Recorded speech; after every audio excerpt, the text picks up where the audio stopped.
Hello everyone, welcome to Divya direction. आज हम school management and leadership की सेकंड क्लास को देखने वाले हैं। पहली क्लास को देखने के लिए इस वीडियो के डिस्क्रिप्शन बॉक्स में लिंक दिया गया है, आप वहां से वीडियो देख सकते हैं। तो चलिए हम शुरुआत करते हैं यूनिट फर्स्ट के सेकेंड चैप्टर की। चैप्टर का नाम है शैक्षिक प्रशासन, उद्देश्य, क्षेत्र एवं प्रकार। Educational administration, objectives, scope and type. हम इस वीडियो में हम बात करने वाले हैं शैक्षिक प्रशासन के उद्देश्य क्या हैं, क्षेत्र क्या है, प्रकार क्या है। तो चलिए शुरुआत करते हैं। सबसे पहले हम उद्देश्य को देखते हैं। शैक्षिक प्रशासन के उद्देश्य। वर्तमान में शिक्षा का प्रसार अत्यंत तेजी से हो रहा है। फलस्वरूप शिक्षार्थियों की संख्या बढ़ी है, विद्यार्थियों का कार्यक्षेत्र बढ़ा है और पाठ्यक्रम का स्वरूप भी विस्तृत हुआ है। आज मनोवैज्ञानिक अनुसंधानों, परीक्षणों और तथ्यों पर बल दिया जा रहा है। यही कारण है कि विद्यालयों का उत्तरदायित्व तो सामाजिक, आर्थिक, राजनीतिक दृष्टि से बढ़ रहा है। अतः शैक्षिक विकास की दृष्टि से शिक्षा प्रशासन के उद्देश्यों को हम निम्नलिखित रूप से स्पष्ट कर सकते हैं। तो हम वन बाय वन देखते हैं, हेडिंग वाइज पहले देखते हैं कैसे होता है। बच्चों के सर्वांगीण विकास के लिए उचित वातावरण तैयार करना। शैक्षिक प्रशासन का मुख्य उद्देश्य यही है, बच्चों के लिए ऐसे वातावरण को तैयार करना जिसमें बालक का संपूर्ण विकास हो सके। शैक्षिक प्रशासन शिक्षा संबंधी कार्यों को संपन्न कराता है। अब हम बात करते हैं दूसरा उद्देश्य उसका क्या है। सही बालकों को सही शिक्षकों द्वारा सही शिक्षा प्रदान करना। शैक्षिक प्रशासन का उद्देश्य प्रत्येक स्तर पर शैक्षिक कार्यक्रम, क्रियाकलाप और अन्य गतिविधियों का सुचारू रूप से संचालन करता है और कर्मचारी की नियुक्ति, सेवा शर्त तथा उनके परीक्षण का निर्धारण करता है ताकि शिक्षा की सही दिशा में प्रगति हो सके। अब हम तीसरा पॉइंट देखते हैं। तीसरा पॉइंट क्या है। शिक्षा को उत्पादन का साधन बनाना। शैक्षिक प्रशासन शिक्षा को उत्पादन का साधन बनाने में सहायता करता है। फलस्वरूप किसी संस्था के छात्रों की संख्या में वृद्धि होती है। चौथा देखते हैं इसका चौथा उद्देश्य। शिक्षा को सुनिश्चित योजना और सुनियोजित रूप प्रदान करना। शैक्षिक प्रशासन शिक्षा को सुनियोजित रूप प्रदान करने में सहायता करता है। यह सुनिश्चित योजना का निर्माण करता है ताकि शिक्षा समाज के अनुरूप संचालित हो सके।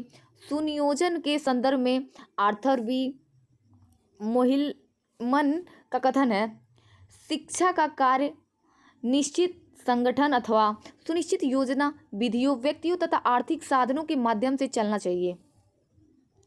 अब हम पांचवा उद्देश्य देखते हैं। शिक्षा की आवश्यकताओं के अनुरूप निर्णय लेना एवं शिक्षा संबंधी नीतियों का निर्धारण एवं क्रियान्वयन करना। जैसी भी सीयर्स महोदय का कथन है इस संदर्भ में, प्रत्येक प्रशासनिक निर्णय तथा प्रत्येक कार्य शैक्षिक आवश्यकताओं के अनुरूप लेना अत्यंत आवश्यक है। छठा पॉइंट देखते हैं। प्रजातांत्रिक दृष्टिकोण विकसित करना। अब हम प्रजातांत्रिक दृष्टिकोण विकसित करने में देखते हैं कैसे शिक्षा प्रशासन का उद्देश्य निहित है। शैक्षिक प्रशासन का उद्देश्य छात्रों एवं कर्मचारियों में श्रेष्ठ नागरिकता, धर्मनिरपेक्षता एवं समानता की भावना का विकास करना है। केजी सैयदीन महोदय का मत है, आज के युग में विद्यालय को प्रजातंत्र के सिद्धांत के अनुसार चलाया जाना चाहिए। यदि यह सिद्धांत ही ओझल हो गया तो प्रशासन तथा निरीक्षण का महत्व ही समाप्त हो जाता है। देखते हैं सातवें पॉइंट को। छात्रों की रुचियों एवं अभिवृत्तियों में परिवर्तन लाना। शैक्षिक प्रशासन का कार्य केवल समय विभाग चक्र बनाना ही नहीं है, अपितु छात्रों की अभिवृत्तियों में परिवर्तन लाना भी है। आठवें पॉइंट को देखते हैं। उचित अनुचित कार्यों के प्रति उपयुक्त दृष्टिकोण रखना। शैक्षिक प्रशासन के इस उद्देश्य पर जैसी सीयर्स का मत है, शैक्षिक प्रशासन का उद्देश्य उचित कार्यों को प्रोत्साहित करना तथा अनुचित कार्यों को रोकना ताकि श्रेष्ठ और प्रगति में सहायक व्यक्तियों को प्रशंसा मिले। अब हम शैक्षिक प्रशासन के उद्देश्य नंबर 9 को देखते हैं। शैक्षिक उपलब्धि की प्राप्ति हेतु शैक्षिक प्रशासन को साधन बनाना। इसमें जैसी VCS महोदय ने क्या बोला है, शैक्षिक प्रशासन को एक ऐसा साधन माना है जिससे शैक्षिक उपलब्धि की प्राप्ति की जाती है, शिक्षा योग्य व कुशल नागरिकों का निर्माण करती है, विज्ञान, तकनीकी, साहित्य, कला, कृषि, उद्योग आदि में उन्नति करती है। तो इन उपलब्धियों के पीछे शैक्षिक प्रशासन की सुव्यवस्था ही है, जिससे छात्रों को ज्ञान की प्राप्ति में सुविधा हो जाती है। अब हम 10 नंबर को देखते हैं। शिक्षा संस्थाओं का निरीक्षण, पर्यवेक्षण कराना एवं आवश्यक प्रगति हेतु निर्देशन देना। अब हम इसके अंतर्गत देखते हैं। शैक्षिक प्रशासन का उद्देश्य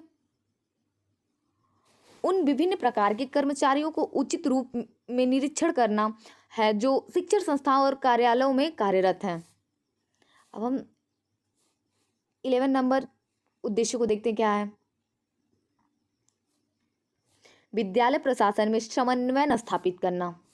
शैक्षिक प्रशासन का उद्देश्य शैक्षिक कर्मचारियों के मध्य समायोजन एवं विभिन्न शैक्षिक कार्यक्रम में समन्वय स्थापित करना है। अतः कहा जा सकता है कि शैक्षिक प्रशासन बच्चों के सर्वांगीण विकास के लिए वातावरण तैयार करता है और सही बालकों को सही शिक्षकों द्वारा सही शिक्षा प्रदान करता है। यह शिक्षा को उत्पादन का साधन बनाता है और शिक्षा की आवश्यकता के अनुरूप निर्णय लेता है। शैक्षिक उपलब्धि की प्राप्ति की दृष्टि से निरीक्षण, पर्यवेक्षण आदि का कार्य भी करता है। अतः शैक्षिक प्रशासन के उद्देश्य का निर्धारण व्यक्ति, समाज, राष्ट्र को ध्यान में रखकर किया जाता है और उन्हें प्राप्त करने के लिए साधन जुटाने का कार्य करता है। अब हम शैक्षिक प्रशासन का क्षेत्र देखेंगे। Scope of educational administration. शैक्षिक प्रशासन के विस्तार को देखते हुए निम्नलिखित भागों में बांटा जा सकता है। अब हम देखते हैं कितने भागों में बांटा गया है। कानूनी नियम व व्यवस्था, वैधानिक संरचना। पहला है कानूनी नियम व व्यवस्था। इसके अंतर्गत शिक्षा के अभिकरण के अधिकार व कर्तव्य एवं उत्तरदायित्वों को निर्धारित किया जाता है और प्रबंधन का विकेंद्रीकरण किया जाता है। इस प्रकार से संबंधित नियम, कानून, शर्तें, व्यवस्थाएं आदि को शैक्षिक प्रशासन में सम्मिलित किया जाता है। अब हम इसके दूसरे क्षेत्र को देखते हैं। बाल केंद्रित व्यवस्था, बालक। आधुनिक शिक्षा में बालक पर विशेष ध्यान दिया जाता है, इसलिए आज की शिक्षा बाल केंद्रित शिक्षा कहलाती है। बाल केंद्रित से अभिप्राय बालक के विकास के लिए किए जाने वाली प्रक्रिया से है। अब हम इसके तीसरे क्षेत्र को देखते हैं। कर्मचारी वर्ग यानी कार्मिक। शैक्षिक व्यवस्था की सफलता अच्छे प्रशासन पर निर्भर करती है और अच्छे प्रशासन में कार्यकर्ताओं की भूमिका महत्वपूर्ण होती है। कर्मचारी ही मानवीय व भौतिक संसाधनों को ध्यान में रखते हैं और उद्देश्यों की प्राप्ति की ओर बढ़ते हैं। चौथे नंबर को देखते हैं। वित्तीय नियोजन। इसके अंतर्गत शिक्षा से संबंधित नीतियों तथा विविध कार्यक्रम बनाए जाते हैं।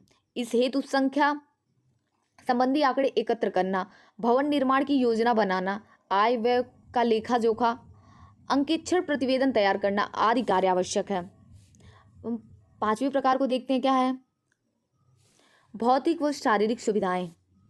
भौतिक सुविधाएं विद्यालय, भवन, उपकरण, कारखाने, रख रखाव और भौतिक सुविधाओं की व्यवस्था शैक्षिक प्रशासन के द्वारा की जाती है। छठा नंबर है पाठ्यक्रम। शिक्षा के लक्ष्यों को प्राप्त करने का माध्यम पाठ्यक्रम होता है और पाठ्यक्रम शैक्षिक प्रशासन से सीधी संबंध रखता है। शैक्षिक प्रशासन पाठ्यक्रम का निर्माण, आयोजन और परिवर्तन करता है। सातवां नंबर है व्यापक जनसंपर्क।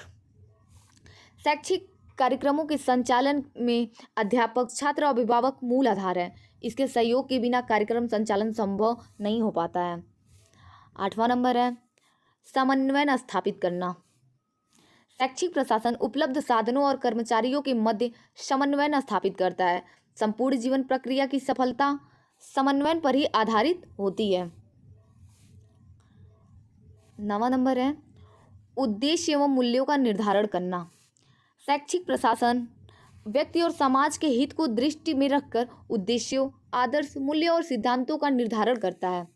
अतः शैक्षिक प्रशासन का क्षेत्र काफी विस्तृत होता है। अब हम आगे देखते हैं टाइप्स ऑफ एजुकेशनल एडमिनिस्ट्रेशन, शैक्षिक प्रशासन के प्रकार। शैक्षिक प्रशासन के मूलतः 3 निम्नलिखित प्रकार हैं। पहला है सर्वाधिकार युक्त शैक्षिक प्रशासन, दूसरा है एकाधिकारवादी शैक्षिक प्रशासन और तीसरा है प्रजातांत्रिक शैक्षिक प्रशासन। अब हम इसको 1 बाय 1 पहले देखते हैं, समझते हैं तीनों का मतलब क्या होता है, उसके गुण को देखेंगे, दोष देखेंगे, विशेषताएं देखेंगे। तो सर्वाधिकार युक्त शैक्षिक प्रशासन, इस प्रकार के शैक्षिक प्रशासन में राज्य या देश को सर्वाधिकार प्राप्त होता है। राज्य देश हित जो भी कार्य करता है या शैक्षिक नियमों पाठ्यक्रमों को निर्धारित करता है उनमें पूर्ण रूप से देश सर्वोच्च स्थान प्राप्त करता है। इनमें शिक्षा के माध्यम राष्ट्र के हितों को सबल बनाया जाता है। सर्वाधिकारवादी शैक्षिक प्रशासन की विशेषता, इसकी निम्नलिखित विशेषताएं हैं। जैसे पहली हो गई, यह शिक्षा सभी के लिए उपलब्ध तथा निःशुल्क होती है। दूसरा, सभी स्थानों पर एक समान उपलब्ध व अनिवार्य होती है। नेक्स्ट देखते हैं, शिक्षा का उद्देश्य सामाजिक एकता, समानता तथा संस्कृति के विकास को सुनिश्चित करना होता है। अगला है, पूर्व प्राथमिक शिक्षा को अधिक महत्व प्रदान किया जाता है। नेक्स्ट, इस शिक्षा में धर्म, व्यक्तिगत रुचि एवं विकास को कोई स्थान नहीं है। सर्वाधिकारवादी शैक्षिक प्रशासन के गुण, इसके निम्नलिखित गुण हैं। नंबर 1, राष्ट्र का हित सर्वोपरि होने के कारण राज्य शिक्षा पर अधिक ध्यान देता है और प्रचुर मात्रा में धन का नियोजन शिक्षा में करता है। दूसरा देखते हैं, देश का वांछित दिशा में विकास होता है। तीसरा, अपव्यय, अवरोधन तथा धनाभाव जैसी समस्याओं से शिक्षा को बचाए रखना संभव रहता है। सामाजिक एकता और समता के विकास में राष्ट्रीय शासन को स्थायित्व प्राप्त होता है। राष्ट्र की शक्ति का सदुपयोग होता है। नेक्स्ट हेडिंग देखते हैं, सर्वाधिकारवादी शैक्षिक प्रशासन की हानियां। इससे हानि क्या, दोष क्या है? पहला, बालक और राष्ट्र का एकांगी केवल भौतिक विकास ही हो पाता है। दूसरा है, बालक के स्वतंत्र व्यक्तित्व का विकास नहीं हो पाता है। अब हम बात करते हैं शैक्षिक प्रशासन के दूसरे प्रकार की, एकाधिकारवादी शैक्षिक प्रशासन। एकाधिकारवादी शैक्षिक प्रशासन क्या होता है, समझते हैं पहले। इसमें शासन सत्ता को सर्वोच्च स्थान प्राप्त है। व्यक्ति, नागरिक या बालक को गौड़ या द्वितीयक स्थान दिया जाता है। प्रशासन के कार्य शासन की इच्छा, नीतियों एवं निर्णय के अनुसार ही होते हैं। इनमें तानाशाही की प्रवृत्ति कालांतर में विकसित होने का खतरा रहता है। इसमें प्रशासन द्वारा जबरदस्ती, बलपूर्वक राष्ट्र प्रेम, व्यक्ति पूजा तथा अंधभक्ति को थोपा जाता है।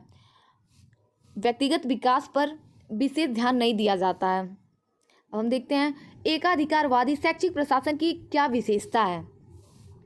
इसमें राज्य या देश के विकास को प्रमुख स्थान सैद्धांतिक रूप से प्रदान किया जाता है, जिससे देश का विकास अधिकतम होने की संभावना रहती है। अब हम बात करते हैं एकाधिकारवादी शैक्षिक प्रशासन के दोष क्या हैं, उसको दोष को देखते हैं।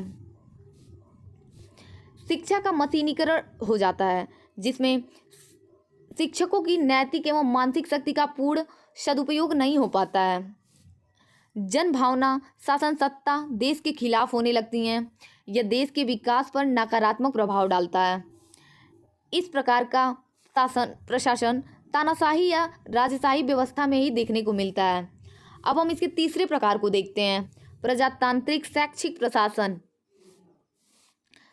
प्रजातांत्रिक प्रशासन में राष्ट्रीय एक व्यक्ति या बालक या दोनों के विकास को महत्व प्रदान किया जाता है।